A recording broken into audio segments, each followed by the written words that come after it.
I was not planning on starting my week with a massive update to DC Dark Legion, but here we are. We've got a lot of ground to cover in this video today, but we're going to be talking about three major things. The first one being the planned server merger that took place on October 13th, Monday. We're also going to be talking about a change to Supreme Commander, and then we're going to get into the main thing that you probably clicked on this video for, which is the massive changes that they've made to many of the characters in the game. So it does look like the server merger between servers 200 and 201 took place without a hitch, or at least any major hitches. And if you have a champion that was on server 201, it is now part of server 200. If you have a champion or a character that is on server 200, nothing really happened here. You're just going to have a lot of new friends. I have alts on both of those servers, and I've taken a look or taken a peek in, and it looks like everything works fairly well. The biggest change, if you were on server 201, is you no longer, like, all of the chat history from world chat is no longer going to be there. Otherwise, pretty much everything else, all your stats and those sorts of things, like any of your achievements and server firsts and those sorts of things, are going to be ported over into server 200, and essentially the rankings are going to be slightly adjusted based on all the players who are currently in both of those combined servers. So pretty excited to see the effects of this and whether there are any major lasting effects that are negative, because I think a lot of us are anxious to see how this one plays out so that we can see future mergers of other servers. There are definitely some of the other soft launch servers that need to be merged, and then probably a lot of the newer servers that have come online in the last 6 to 8 months since the game launched that need to be merged as well, where they're kind of dying populations or people have moved on to other servers. So this is definitely something we're going to be monitoring very closely in the coming weeks and coming months. I saw a post that Super Helen was saying there are no other planned mergers that are in the pipeline. They want to monitor how this one plays out first. But as soon as we have any information on any server mergers, I will definitely be letting you guys know. Supreme Commander received a fairly substantial change in the days that you're going to be acquiring points for certain things. So we're going to take a look at that. If you jump into Supreme Commander tab, you'll see that on day one, it's now Mother Box Activation Day. This definitely caught me off guard whenever I saw it, because I had already spent about 100 anvils thinking that things were just going to be normal for Supreme Commander before I realized that it was Mother Box Activation Day when I came in here and took a look at it. Not really that big of a deal for my account, but I know if you are a prodigious saver and you are like a min maxer free to play player, you potentially could have already had this affect you. And I hate that I wasn't able to make a video in time, but again, it kind of caught me off guard as well. Day 2 is going to be your champion training day. Day 3 is going to be for intel gathering. Day 4 is going to be your base expansion day, and then day 5 is final sprint. So main changes here, final sprint is the exact same thing, and all the other 4 days, they're just really swapped around. So the things that you'll do on each of those days remains the same. A lot of us have been asking for different ways to be able to accumulate points, especially on a couple of the days that are quite difficult for whales who have already kind of completed those things. Even some light spenders and, again, some of those prodigious min-maxer free-to-play players are getting to the point where they have all their tech tree fully mapped out and they have some of the other things completed, which means that there's not really a lot of things to spend drones on. And there are some other resources where, in particular for whales who have every bleed champion already maxed out, I know that's only a handful of people, but they are the ones who are basically keeping the game afloat by spending on it. They are running out of things to do for Supreme Commander. So it's definitely becoming an issue. I don't see how switching the days around is going to do much for that. But I just want you guys to be aware that this change was put into place, and just be careful of how you're spending your resources. I know it's kind of difficult. You're kind of in that gameplay loop of like, I know Motherbox Day is day 2 and Intel Day is day 1. You're going to have to change that around a little bit as we move forward. Moving on to the real meat and potatoes of this video, you will notice that your account power has definitely gone up a little bit in the last 24 hours, and that is because they've made some very significant changes to your champion power, and we're going to dive into a little bit of that over the next few minutes. Now, luckily, we've got some really great content creators in the community who have basically spent the last 24 hours trying to actually figure out what all these changes mean. And so we've got some really good graphics, and we've got an Excel spreadsheet that's floating around on the official Discord right now that break down a lot of these changes for you so you can see specifically what did change. I want to give a big shout out to Devotion for letting me use his infographic here. And then I also want to shout out Toki and Ravenheart. They're both mods for the game, but they're also content creators, and they work really hard on trying to put out guides on transmutes and the bleed calendar, other things like that. I've featured some of their content on the channel already. So if you want information on how to get access to that Excel spreadsheet, if you go on to the official Discord, you can find that there.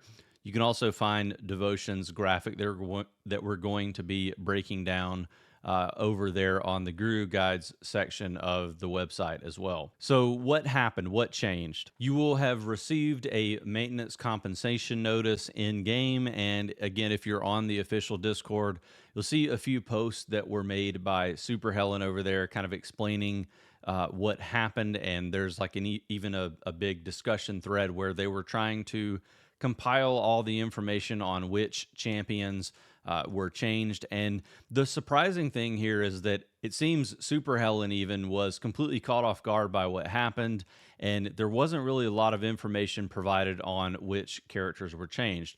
But you'll see here, they've increased the attributes and skill effects of limited mythic champions and their legacy pieces.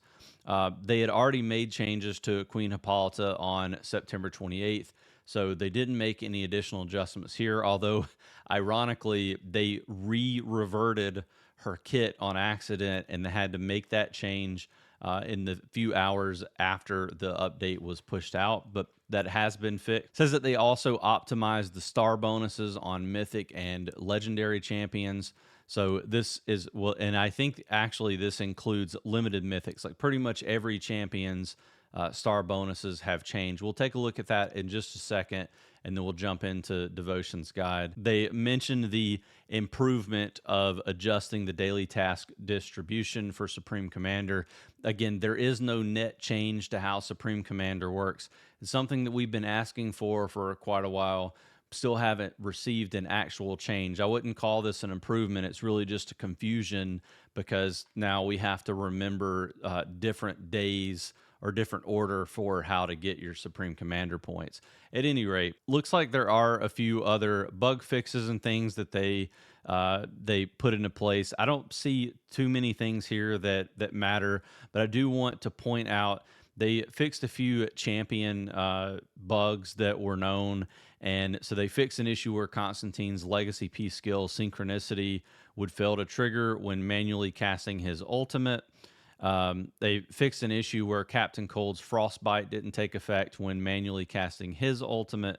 And then they fixed an issue where Sinestro's ultimate Mind Over Matter could fail to chain damage when switching targets. I think that's a main issue that people have been having is the Sinestro bug.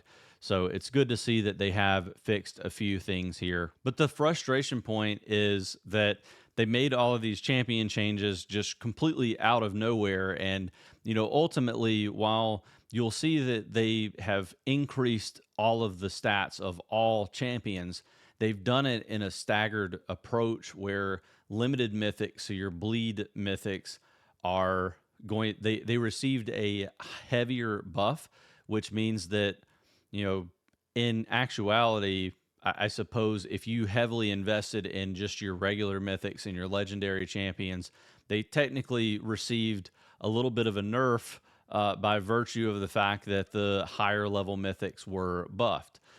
Again, everyone got a buff, but the buff is significantly different based on the rarity of the champion and then also based on the star level of the champion. So we'll take a look at a few different champions and you can kind of see what we're talking about with the stat attribute changes for each star level. If you go into Superman, you can click on his shard portrait here, and it shows you kind of like what the increase is for the next level for attack, HP, PDEF, and SDEF. And for the limited mythic champions, it's going to be at stars higher than purple stars. It's going to be 8%, 8%, 3%, 3%. We can go down to one of the lower level bleed limited mythics. So we'll go to yellow. You can see 8833. We should be able to go down to Constantine is in purple. It's still 8833. I believe we have a blue star limited mythic that will give us a little bit of more information here. So Zatanna is at blue and it's 5533. I think we have a white star limited mythic as well with Ra's al Ghul, and it's still 5533. So I think we can reasonably conclude the differences there. My understanding is I believe that all limited mythic and regular mythic champions, maybe even the legendaries, there was a breakpoint at 3 stars at each level where it would go up by 12%. What they've done is they've evened out the increase across all star levels so that you're not getting that crazy breakpoint at the 3-star level. And I actually think that's a good, like a positive change, because you're not going to feel like you have to get to that 3-star breakpoint on each of these champions. And you'll probably feel a little bit better about only getting to, let's say, the 1-star level. So like, blue 1 or purple 1 or yellow 1, for example, on the champions, rather than feeling like you have to get to that specific breakpoint. We can also take a look at some of the regular mythics. So we'll look at Robin here, who I have at blue stars. It's going to be 5533. And then we can go to Shazam, who's at purple. It's still 5533. I believe we have a yellow star regular mythic. Here we go with Raven, and that's at 5533. I don't think I have any. Well, I do have Crypto. So on Crypto, 5533.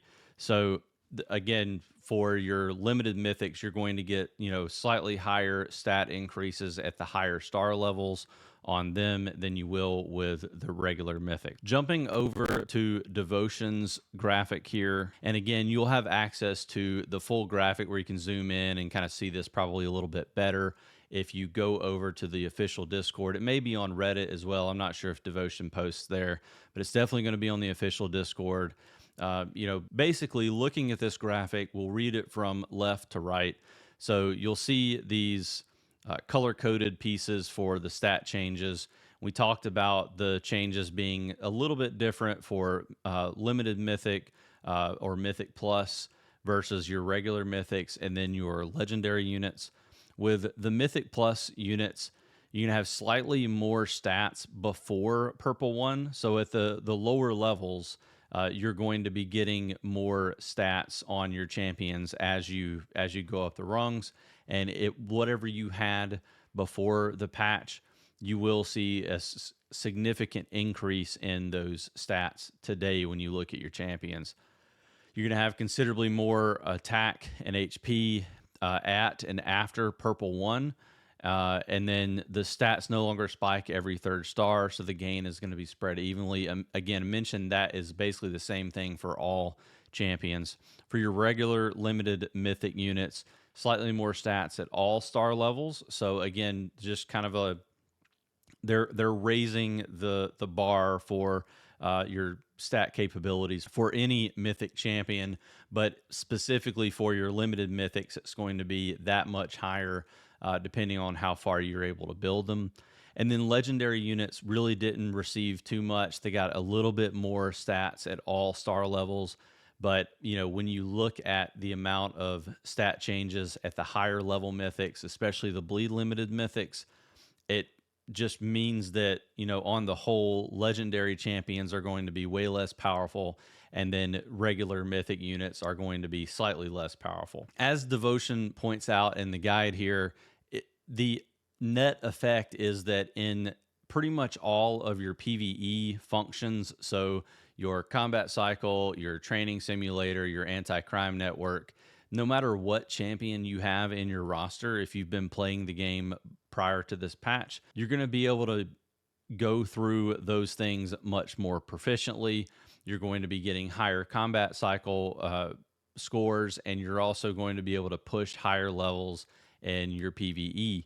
And I think that's a great thing for pretty much all players. You're going to be able to get more mirror cells and other rewards for completing your training simulator.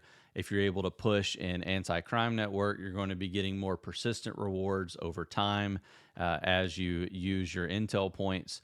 And then in combat cycle, it just always feels good to be getting higher scores there from a competitive standpoint. The issue for this update for a lot of players is going to be if you care a lot about your PvP scores, you're going to be having some major issues if you're a light spender or free-to-play player who is trying to punch up.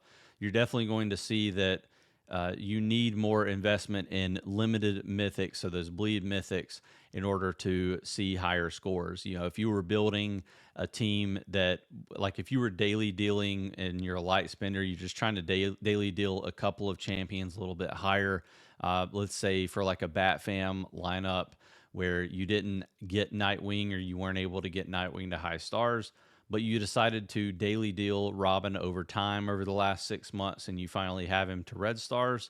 Well, unfortunately, if you go up against another team, all things being equal, but they have a Nightwing and maybe a Starfire, you're going to have some struggles going up against those types of teams. You won't be able to punch up against them as easily as you were before. As far as the changes that happen to the actual champions, kind of a couple of different boxes to put them into.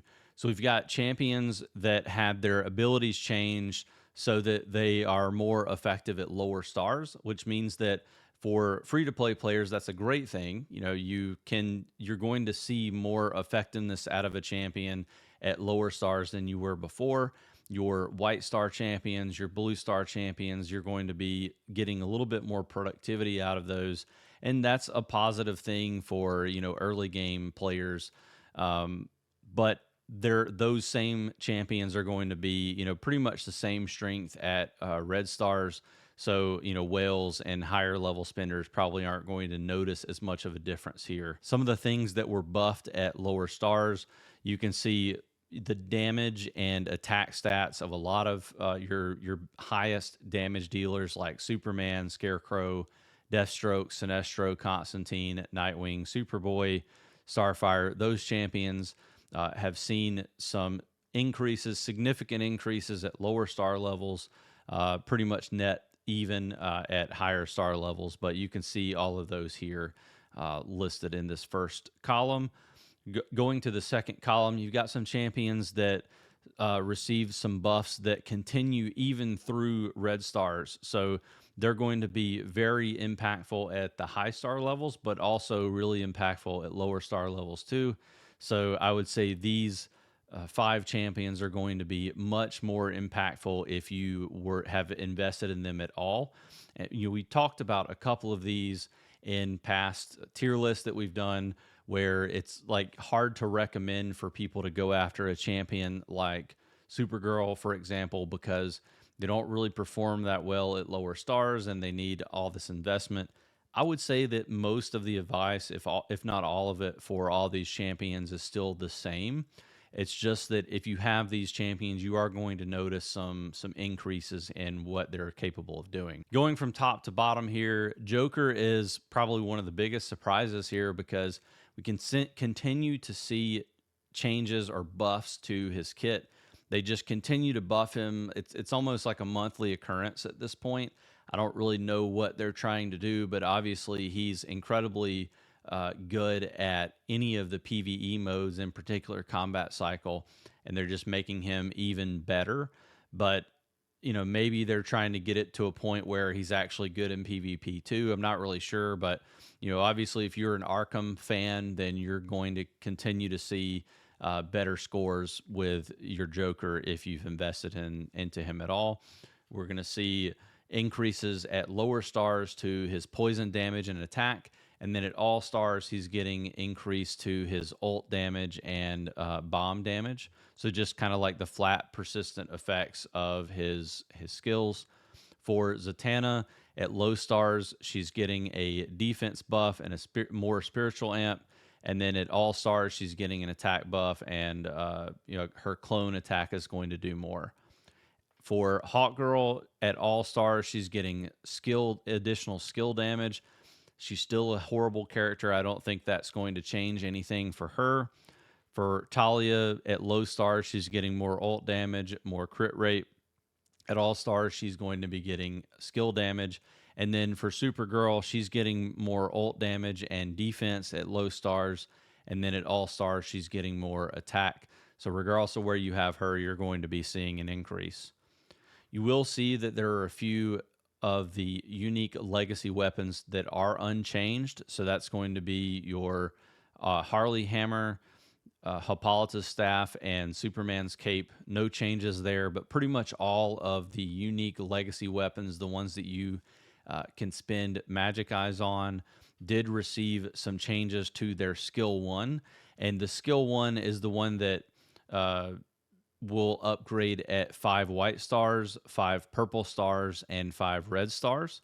So keep that in mind if you're looking at breakpoints there.